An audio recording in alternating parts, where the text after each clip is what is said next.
देश के प्रधानमंत्री सम्माननीय नरेंद्र मोदी और देश के गृह मंत्री माननीय अमित शाह जी का मैं अभिनंदन करता हूं कि उन्होंने हिम्मत दिखाई वक्फ बोर्ड कानून में संशोधन करने की। दोस्तों, वक्फ बोर्ड ऐसा बोर्ड जो जिस जमीन पर दावा करते हैं वो ज़मीन उसकी हो जाए और जिसकी ज़मीन पर दावा करे उसको सिद्ध करने के लिए भी अपील उनके पास ही करना पड़े और ऐसा बोर्ड जिसमें सारे सदस्य मुस्लिम हो, यानी जिसकी लाठी उसका भैंस, ये कानून देश के कानून के ऊपर था, देश के संविधान के ऊपर था और ये कांग्रेस का पाप था। इसमें संशोधन करके मूलभूत सुधार करने का काम आज देश की संसद करने वाली है और इसके लिए हम इस निर्णय का स्वागत करते हैं। क्या कहते हैं सर, एक पाकिस्तान बाहर बनाया, दूसरा पाकिस्तान इंडिया में बनाने के लिए वक्फ बोर्ड को लाया गया था, लेकिन आज जिस तरह से लोकसभा में बिल पास होगा उससे क्या बदलाव देखने को मिलेगा? देश की जनता कांग्रेस के मंसूबे पहचान चुकी थी और इसलिए लगातार वो देश की कमान राष्ट्रभक्तों के हाथ में दे रही है। आज तीसरी बार देश के प्रधानमंत्री माननीय नरेंद्र मोदी जी हैं और इस प्रकार के जितने भी अनैतिक काम, असंवैधानिक निर्णय हुए हैं, उस हर निर्णय को बदलने का काम आज हमारी संसद कर रही है।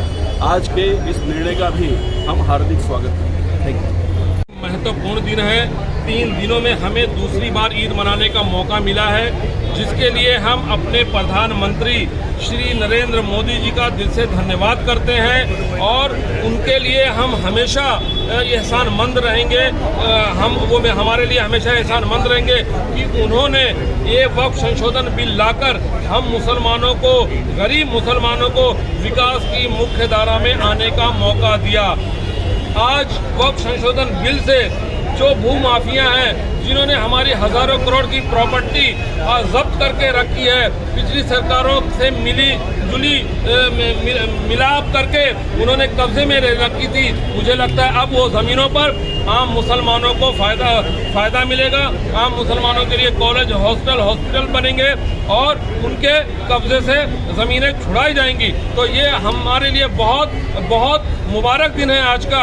हम मुसलमान, इतनी प्रॉपर्टी होने के बावजूद भी हमारी खस्ता हालत है, तो इसके लिए वो लोग जिम्मेदार हैं और उनको नष्ट नाबूद करने के लिए, आम मुसलमानों को तरक्की देने के लिए मोदी जी ये बिल लेके आ रहे हैं। इसलिए हम मोदी जी का शुक्रिया अदा करते हैं। कुछ लोग मुसलमानों को के कंधों पर बंदूक रखकर, मजहब को सुरक्षा कवच बनाकर, हमारे इमोशन से खेलकर कहीं ना कहीं हमें बरगलाने का काम कर रहे हैं, हमें भड़काने का काम कर रहे हैं, जो ये अब बिल्कुल बर्दाश्त नहीं होगा।